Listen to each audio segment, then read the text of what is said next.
Welcome to Dreamful Podcast, bedtime stories for Slumber.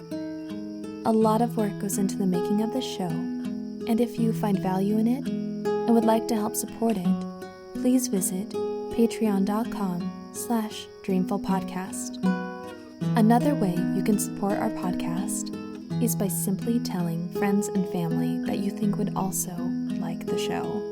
You can also take just a moment to leave a rating and review on your favorite podcast app. Doing this helps more people to find our podcast, so thank you.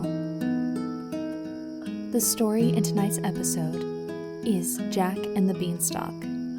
This is such an adventurous, classic tale and has been retold many, many times, and I really hope you enjoy it. So, snuggle up in your blankets and have sweet dreams.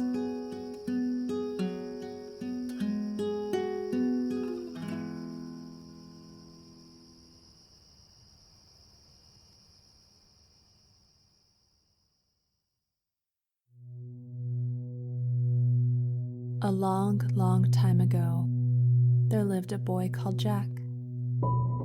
His father was bedridden, and his mother, a good soul, was busy early mornings and late evenings planning how to support her sick husband and her young son by selling the milk and butter which Milky White, the beautiful cow, gave them without stint, for it was summertime.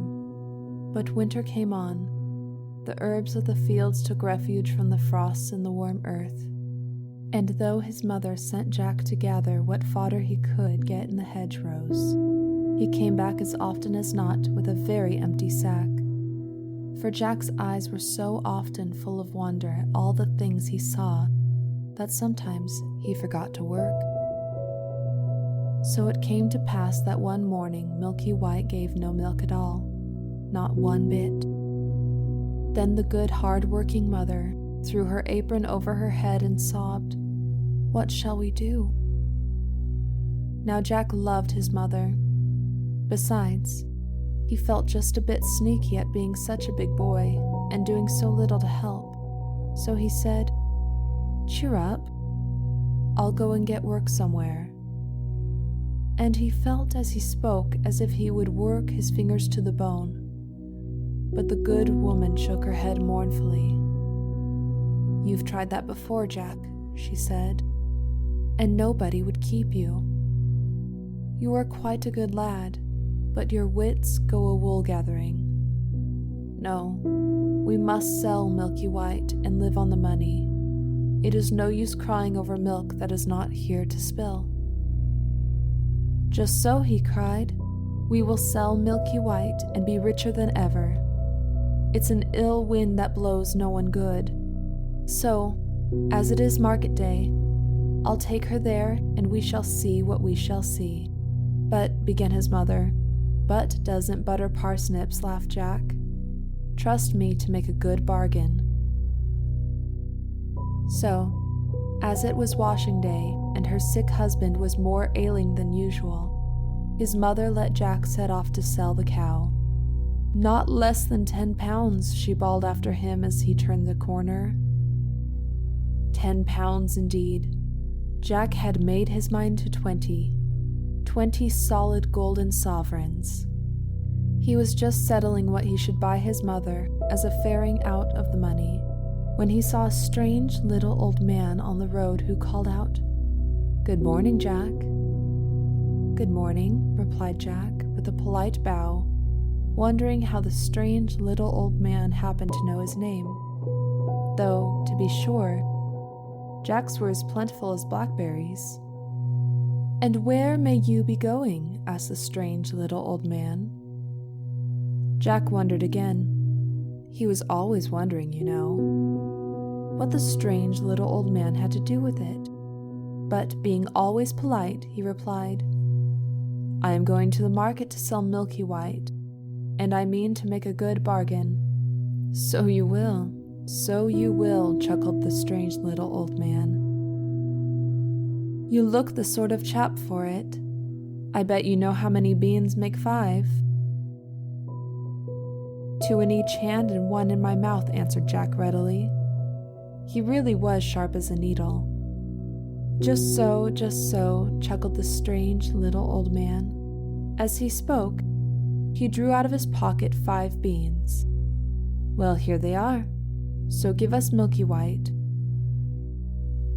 Jack was so flabbergasted that he stood with his mouth open as if he expected the 5th bean to fly into it. What? He said at last. My Milky White for 5 common beans. Not if I know it. Ah, but they aren't common beans, put in the strange little old man. And there was a strange little smile on his strange little face. If you plant these beans overnight, by morning, they will have grown up right into the very sky. Jack was too flabbergasted this time to even open his mouth. His eyes open instead. Did you say, right into the very sky? He asked at last. For you see, Jack had wondered more about the sky than about anything else. Right up into the very sky, repeated the strange old man, with a nod between each word. It's a good bargain, Jack. If they don't grow, then you can meet me here tomorrow morning, and you shall have Milky White back again. Will that please you? Right as a trivet, cried Jack, without stopping to think, and the next moment he found himself standing on an empty road.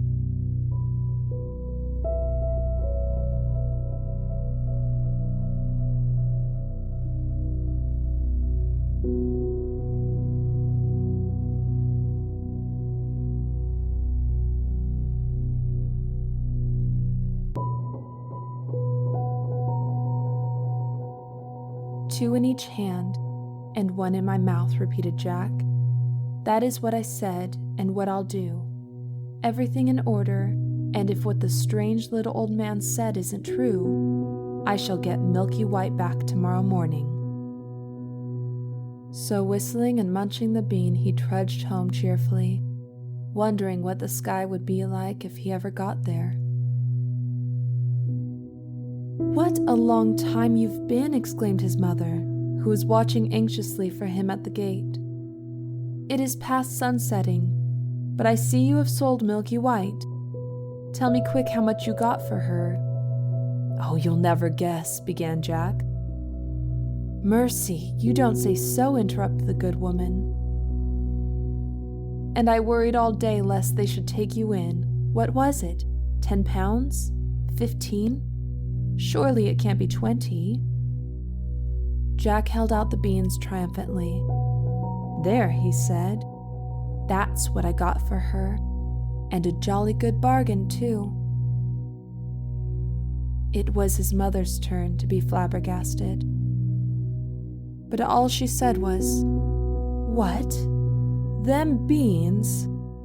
Yes, replied Jack, beginning to doubt his own wisdom. But they're magic beans. If you plant them overnight, by morning they... Oh, please don't hit so hard. Jack's mother for once had lost her temper, and was belaboring the boy for all she was worth. And when she had finished scolding and beating, she flung the miserable beans out of the window and sent him supperless to bed. If this was the magical effect of the beans, thought Jack, he didn't want any more magic, if you please. However, he soon fell asleep.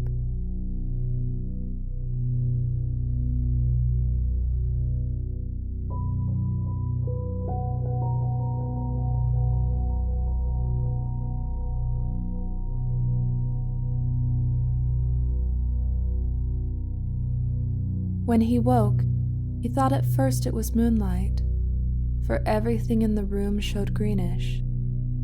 Then he stared at the little window. It was covered as if with a curtain by leaves. He was out of bed in an instant, and the next moment, without waiting to dress, was climbing up the biggest beanstalk you ever saw. For what the strange little old man had said was true. One of the beans which his mother had chucked into the garden had found soil, taken root, and grown in the night. Where? Up to the very sky. So he climbed and he climbed and he climbed. It was easy work, for the big beanstalk with the leaves growing out of each side was like a ladder. For all that, he soon was out of breath. Then he got his second wind, and was just beginning to wonder if he had a third when he saw in front of him a wide, shining white road stretching away and away and away. Jack took to walking, and he walked and walked and walked till he came to a tall, shining white house with a wide white doorstep. And on the doorstep stood a great big woman with a black porridge pot in her hand. Now Jack, having had no supper, was hungry as a hunter, and when he saw the porridge pot, he said quite politely, "Good morning, ma'am. I wonder if you could give me some breakfast." "Breakfast?" echoed the woman, who, in truth, was an ogre's wife. "If it is breakfast you're wanting, it's breakfast you'll likely be, for I expect my man home every instant, and there is nothing he likes better for breakfast than a fat boy grilled on toast." Now Jack was not a bit of a coward, and when he wanted a thing he generally got it. So he said cheerfully, "I'd be fatter if I had my breakfast." The ogre's wife laughed and asked Jack to come in, for she was not really half as bad as she looked, but he had hardly finished the great bowl of porridge and milk she gave him when the whole house began to tremble and quake. It was the ogre coming home. "Into the oven with you, now," cried the ogre's wife, and the iron oven door was just closed when the ogre strode in. Jack could see him through the little peephole slide at the top where the steam came out. He was a big one for sure. He had 3 sheep strung to his belt, and these he threw down on the table. "Here, wife," he cried, "roast me these snippets for breakfast. They are all I've been able to get this morning. Worse luck. I hope the oven's hot." And he went to touch the handle, while Jack burst out all of a sweat, wondering what would happen next. "Roast," echoed the ogre's wife. "Pooh, the little things would dry to cinders. Better boil them." So she set to work to boil them, but the ogre began sniffing about the room. "They don't smell." "Mutton meat," he growled. Then he frowned horribly and began the real ogre's rhyme. "Fee, fi, fo, fum. I smell the blood of an Englishman.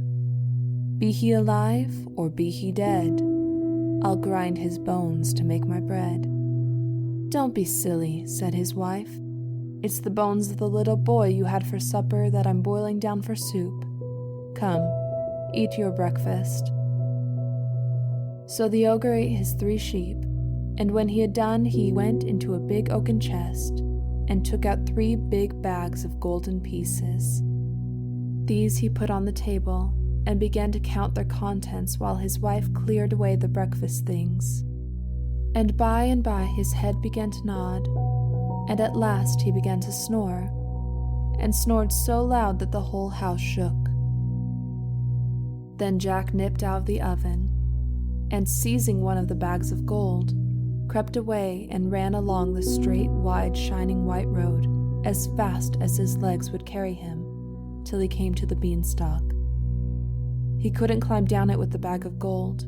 It was so heavy, so he just flung his burden down first, and helter-skelter climbed after it. And when he came to the bottom, there was his mother, picking up gold pieces out of the garden as fast as she could, for of course the bag had burst.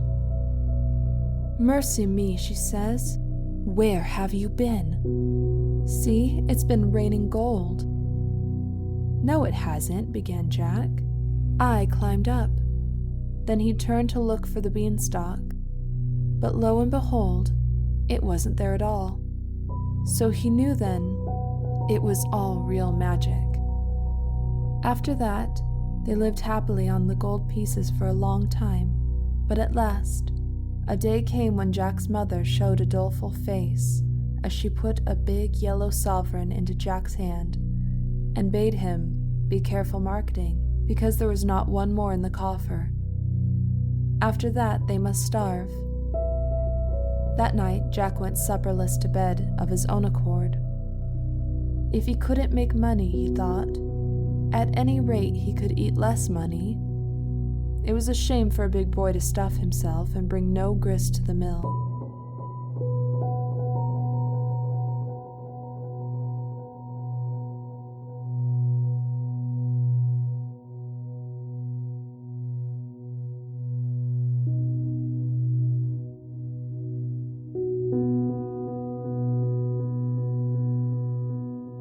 Jack had slept the whole night, and when he woke, the whole room showed greenish, and there was a curtain of leaves over the window. Another bean had grown in the night, and Jack hurried up it. This time he didn't take nearly so long climbing until he reached the straight, wide, white road, and in a moment he found himself before the tall white house, where on the wide white steps the ogre's wife was standing with the black porridge pot in her hand. And this time, Jack was as bold as brass. "Good morning, ma'am," he said. "I've come to ask you for breakfast, for I had no supper, and I'm as hungry as a hunter." "Go away, bad boy," replied the ogre's wife. "Last time I gave a boy breakfast, my man missed a whole bag of gold. I believe you are the same boy." "Maybe I am, maybe I'm not," said Jack with a laugh. "I'll tell you true when I've had my breakfast, but not till then." So the ogre's wife, who was dreadfully curious, gave him a big bowl of porridge, but before he had half finished it, he heard the ogre coming. "In with you to the oven," shrieked the ogre's wife. "You shall tell me when he has gone to sleep." This time Jack saw through the steam peephole that the ogre had 3 fat calves strung to his belt. "Better luck today, wife," he cried, and his voice shook the house. "Quick, roast these trifles for my breakfast. I hope the oven's hot."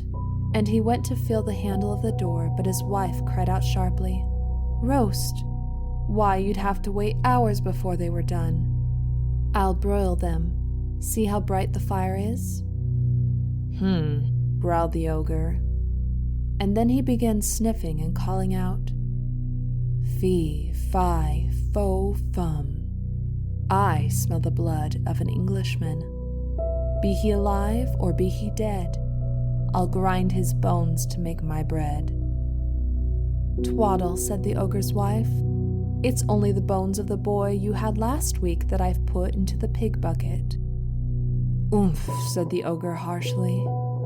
But he ate the broiled calves, and then he said to his wife, "Bring me my hen that lays the magic eggs. I want to see gold."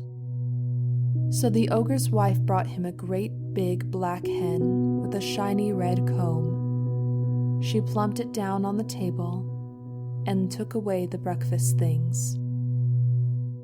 Then the ogre said to the hen, "Lay," and it promptly laid a beautiful, shiny, yellow golden egg. "None so dusty, Henny Penny," laughed the ogre.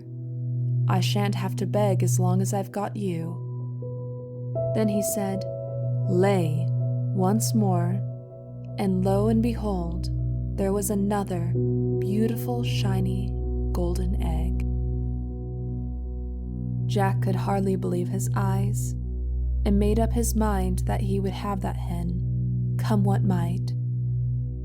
So, when the ogre began to doze, he ran out like a flash from the oven, seized the hen, and ran for his life. But, as you see, they always cackle when they leave their nests after laying an egg, and this one set up such a scrawling that it woke the ogre. "Where's my hen?" he shouted, and his wife came rushing in, and they both rushed to the door. But Jack had got the better of them by a good start, and all they could see was a little figure right away down the wide white road, holding a big, scrawling, cackling, fluttering black hen by the legs. How Jack got down the beanstalk he never knew. It was all wings and leaves and feathers and cacklings, but get down he did, and there was his mother, wondering if the sky was going to fall. But the very moment Jack touched the ground, he called out, "Lay," and the black hen ceased cackling and laid a great, big, shiny, yellow, golden egg. So everyone was satisfied, and from that moment, everybody had everything that money could buy. For whenever they wanted anything, they just said, "Lay," and the black hen provided them with gold.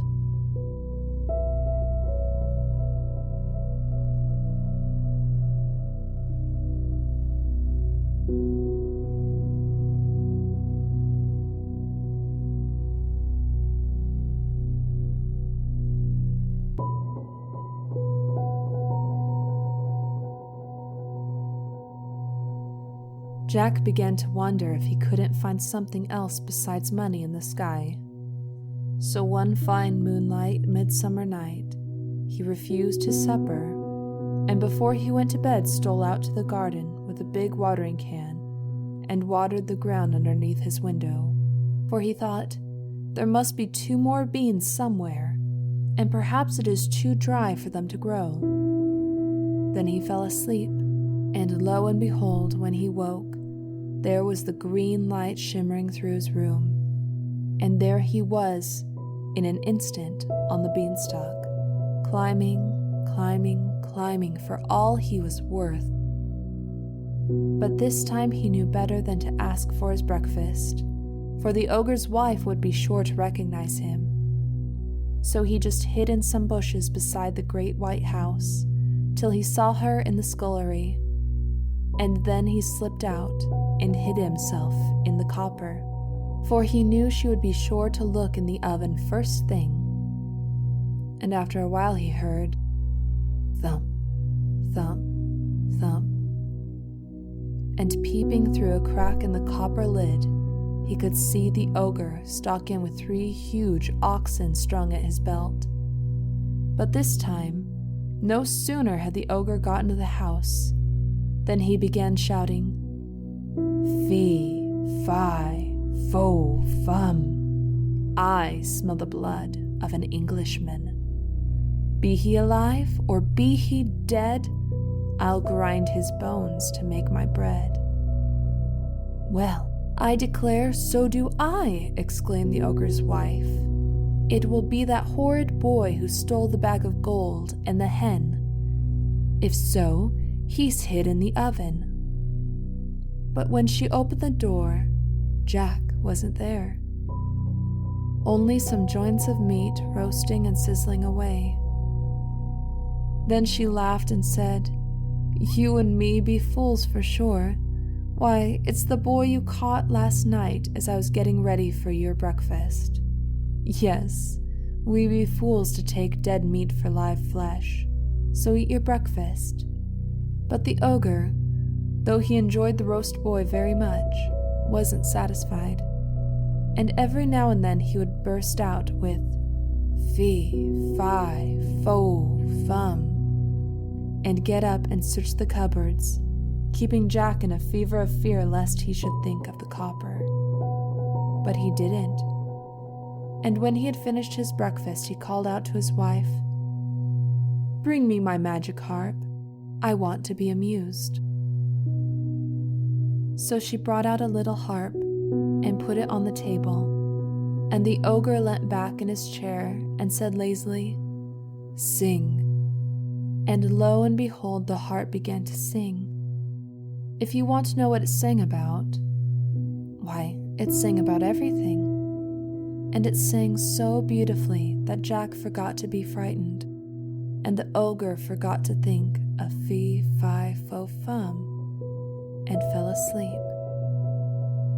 Then Jack stole out of the copper like a mouse, and crept hands and knees to the table, raised himself up ever so softly, and laid hold of the magic harp, for he was determined to have it. But no sooner had he touched it than it cried out quite loud, "Master, master!" So the ogre woke, saw Jack making off with the harp, and rushed after him. Jack was nimble, but the ogre's stride was twice as long. So, though Jack turned and twisted and doubled like a hare, yet at last when he got to the beanstalk, the ogre was not a dozen yards behind him. There wasn't time to think, so Jack just flung himself onto the stalk and began to go down as fast as he could, while the harp kept calling, "Master, master," at the very top of its voice. He had only got down about a quarter of the way when there was the most awful lurch you can think of, and Jack nearly fell off the beanstalk. It was the ogre beginning to climb down, and his weight made the stalk sway like a tree in a storm. Then Jack knew it was life or death, and he climbed down faster and faster, and as he climbed he shouted, "Mother, mother, bring an axe, bring an axe." Now his mother, as luck would have it, was in the backyard chopping wood, and she ran out thinking that this time the sky must have fallen. Just at that moment, Jack touched ground and he flung down the harp, which immediately began to sing all sorts of beautiful things, and he seized the axe and gave a great chop at the beanstalk, which shook and swayed and bent like barley before a breeze. "Have a care," shouted the ogre, clinging on as hard as he could. But Jack did have a care, and he dealt that beanstalk such a shrewd blow. The whole of it, ogre and all, came toppling down, and the ogre broke his crown so that he died on the spot. After that, everyone was quite happy, for they had gold to spare, and if the bed-ridden father was dull, Jack just brought out the harp and said, "Sing," and lo and behold, it sang about everything under the sun. So Jack ceased wondering so much and became quite a useful person. And the last bean hasn't grown yet. It is still in the garden. I wonder if it will ever grow. And what little child will climb its beanstalk into the sky, and what that child will find.